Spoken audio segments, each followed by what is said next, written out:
Hey, what's up? It's Matt, and today on my main channel, Conjecture, I released a video all about emojis and language. And one of the many things I did in that video was make a writing system using emojis complete with a grammatical rule set. You should watch the video I'm talking about if you haven't already. There'll be a link in the cards. Otherwise, this video isn't really going to make much sense to you. But in the video on Conjecture, I talked about some of the basic grammatical elements, and here I just want to go over it in full because it's kind of complex, but also really interesting, and I just want to share it with someone and think you'll probably find it interesting. So that's what this video is going to be.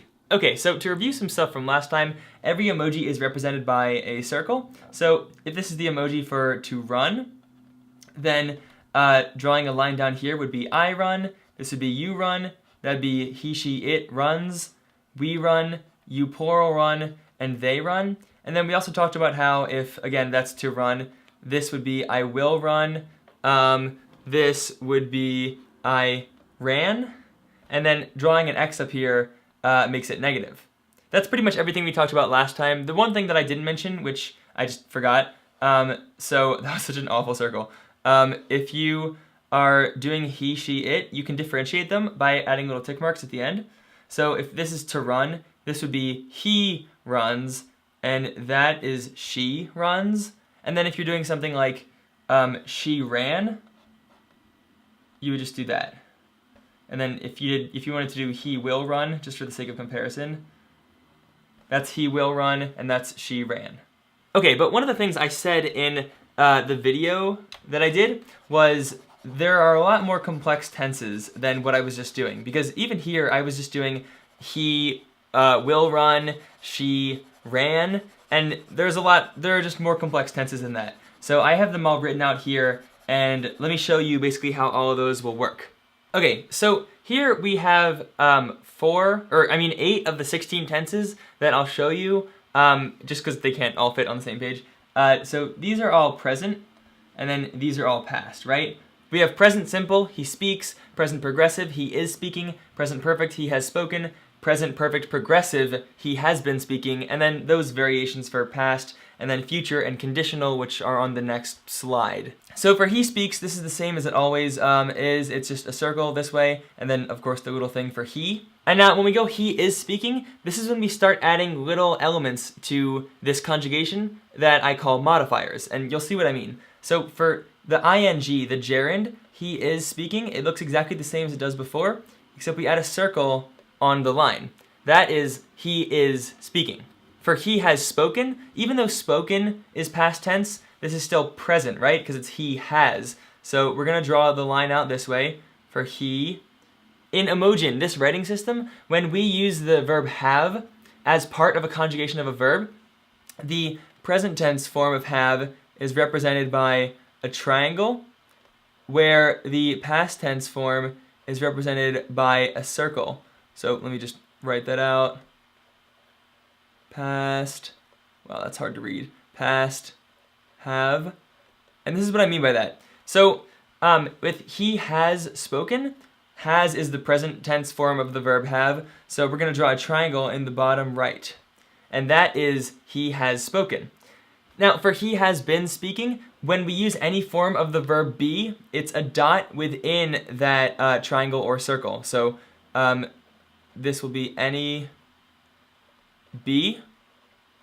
So he has been speaking. Again, even though has been, it still has, so it's present tense. So it's going to be, if that's the verb for to speak, he has, and has is the present tense form. So there'll be a triangle, and then been, and then speaking. So that circle was kind of big. I didn't need to make it that big, but that would be he has been speaking. So that's present tense. Let's take a look at past tense. So now we have he spoke, which this will just be, if that's to speak, that's he spoke, simple as that. He was speaking, so it's going to be the exact same thing, but with the circle to indicate the ing. He had spoken, so this is going to be, past tense, like all of them are going to be, right? That was sloppy. But had, here we have the past form of have is represented by a circle, so that'll be down here. And then he had been speaking, so he this is he had been speaking. So that's he had been speaking. All right, cool. So now we'll just look at the future and conditional conjugations, variations of these. They're pretty similar, but you'll see. You should be able to. Let me just do it. You'll see what I'm talking about. And we have this little key up here of different symbols and what they represent in the context of Emojin, but we actually need to add two more. One we already saw was just the gerund, or kind of like the ing form, right? And then the other one we'll see in a sec is basically the conditional. So, okay, with that in mind, let's go ahead and conjugate these. So, he will speak. That's to speak, and that's he will, and that's he will speak. Simple as that. He will be speaking. Let's do the same thing. But this is he will be, put a dot down there, and then speaking. Because it's the ing, the gerund. I think that's what it's called, the gerund. I could be wrong about that. But yeah, so that's he will be speaking. He will have spoken. That's he will, and then have is still the present tense form of have. And that's it. He will have spoken. Yeah. And then he will have been speaking will be, okay, so he will have been speaking. So that's he will have been speaking. And then this is the thing we haven't yet seen. It's the conditional. So now we're going to do he would speak, which is just this, he, and then would. So that's the conditional, like I said up here, the little line through the line. For he would be speaking, we have he, and then would, and then kind of a circle around that. He would be speaking. So now for he would have spoken, this one's actually a little different because you noticed with all the present tense, you can see here, right, all the present tense ones were in the same way. They were present. All the past tense had their things going up because that was the past. And then all the future have them going in the future right here. So the conditional aren't going to all be consistent just because the conditional isn't necessarily a time-dependent tense. It's more like an action-dependent one. It's not when are you doing this, it's are you going to, or could you, or would you. So these won't all be the same way. This one is going to be, for he would have spoken, this will be in the past tense, and it'll be he would have spoken. So yeah, that's that. And then the last one, he would have been speaking. So he would have been speaking, like that. So that's it for the verb conjugation. To be fair, there are actually other things I could have put in. So for example, I have he would speak. I also could have done he could speak and should speak. And I think that's the extent of it. But you know, if hypothetically I wanted to do those, that maybe the line could just be different. So this could be something like he could speak, and that would be he should speak, and that would be he would speak. I didn't properly define those yet, but that's a way it could exist in this system. So that was basically the verb conjugation. And you see all these things in the top right, the triangle, the square, the dot, the circle, the line, and then possibly the other directional lines. Those are a grammatical element in this writing system that I am calling modifiers. So we actually saw a modifier before when we were making words negative. I accidentally called it an indicator in the video, but so this is one example of a modifier. This would be, you know, I did not run, or whatever. So let me show some of the other modifiers that exist in this language for different parts of speech besides verbs. So for nouns, we really just have two. There's a star, which indicates a pronoun, and then two dots, which indicates a plural. So if this emoji means something like house, yeah, let's just write house in there, right? If this is the emoji for house, then we could say this is something like, that's a terrible star. We could say this is the White House, or whatever we want to define the house pronoun version. And then this, you know, if this is still house, this would be houses. So that's the plural and pronoun version. All right, well, Photoshop just crashed on me, so let me just rewrite the noun modifiers. Yeah, pronoun and the plural. But yeah, so there are also modifiers for adjectives, and we see them as there's a little squiggle for an adverb if you want to turn an adjective into its adverb form. So if this is the emoji for quick, this would be quickly. The other modifier that adjectives have in Emojin is the idea of normal, more, most. Normal, of course, is nothing, and then more is a check mark, and most is a plus. So if, that's a bad plus, a little better. So if this is tall, then this would be taller, and this would be tallest.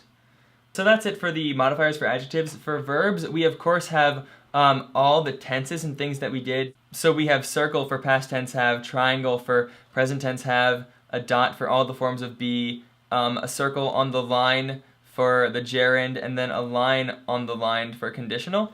But verbs also have the adverb thing, because you can do, let's say this emoji is the verb for to swim, then you could put this here and it'd be swimmingly. This all would mean swimmingly. And then the last modifier that verbs have is basically the infinitive marker. So if you, it's supposed to be an asterisk, that was really bad looking. But if you're trying to say something like, I want to swim, let's say this is the one for want, you'd say, I want, and to swim is the infinitive. It's not the word to and then the word swim. That whole thing is the infinitive. So that is I want to swim. And then lastly, there's the part of speech specific negative modifier you can put over any emoji. So yeah, that's it for all the modifiers in Emojin. And like I said before, there are two classes of grammatical elements in Emojin. There are what we have here, modifiers, and what I'm about to show you, indicators. Okay, so there are only really three classes of indicators. There are direct objects, indirect objects, let me do a capital D there, indirect objects, and possessives. So a direct object is something that is acted on by the verb without the help of a word like to or from, which are called prepositions. So if we wanted to say, I run the race, so let's say that's run, I run the race, or let's say I ran the race. This is run, this is race. Instead of saying I ran the race, we could say I ran it, even though that's a weird sentence, but we can say I ran it, and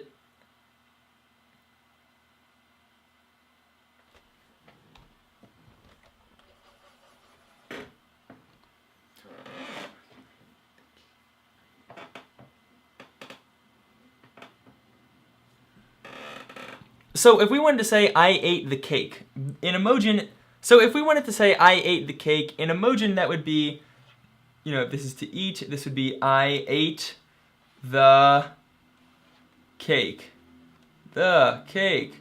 Cool. I ate the cake. But we can also say I ate it, right? I ate it. And if we wanted to do that, we would just write it as oh, whoops, I realized I missed this here. That should have been I ate. I ate, and then it. So direct objects are represented by circles slightly detached from the main verb, the verb that is acting on them. And the same way that verbs are conjugated based on what part of speech we're talking about, we do the same thing with direct objects. So this is I ate it, which is why it's right here. If the original sentence were something like I ate the cake and the coffee or whatever, it would be, instead of right there, it wouldn't be I ate it, it would be I ate them. And so yeah, I ate them. And if you're trying to say he ate them, you would basically do what you'd expect, just have the circle a little farther out like this. He ate them. Or I guess that would be he ate it, because the circle's on the left side there. Okay, so now let's look at indirect objects. So indirect objects, unlike direct objects, are always going to need some preposition connecting them. If we said something like, I gave the present to Mark. So actually, let's write that. So if this is give, I gave the present to, this is so weird looking, Mark. And this is give I'll just write them out. So give the present to Mark. So if we wanted to say I gave the present to him instead of to Mark, we could just do I gave the present to him. And so this right here, this is to him. It's the same idea as the direct objects and all the verb conjugation. It goes in a circle. So if we were doing to us, it'd be like this. If we were doing to you, plural, it'd be like this. If we were doing to me, it'd be like this, and etc., etc. But this is to him, so we would also include a little masculine mark right in the middle. If it were feminine, there'd just be 2 marks in there. But yeah, this is I gave the present to Mark. And then if we wanted to use both the direct object and indirect object in that sentence, I could say I gave it to him. And so that is I gave it to him. Okay, the last thing we have here to talk about are possessive possessive words. Let me erase everything first. Okay, cool. So with possessives, this is not very complex at all. So possessives are just, my, your, our, theirs, whatever. So if we wanted to say, let's say this is car, right? If we wanted to say my car, we would draw a little arrow in the top left facing the direction of the subject conjugation. So, I, first person, is down this way, so the arrow goes that way. If we were trying to do your, then instead of an arrow facing that way, this would be your car. And then, same deal, if we were trying to do something like our car, we would draw it like that. So when you combine these 3 indicators together with verb tenses and stuff, you can get for some pretty cool looking emoji or Emojin text.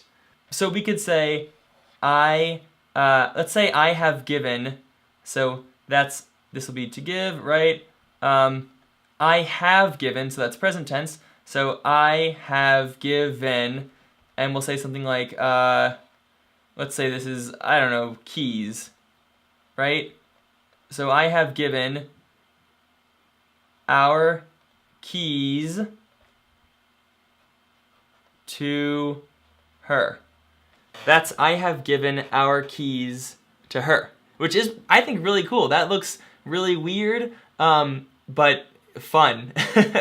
I said before, with stuff like indicators and modifiers, there's probably more I could have done, but I already feel like I did a decent amount, and I think that I would be working on this for just so much longer if I wanted to get every possible combination of grammatical conjugation or whatever that I could do. So yeah, that's a more in-depth explanation of Emojin's grammar system. Thanks for watching. I'm glad I finally got a video out again, and I can't wait to see you all later. So thanks.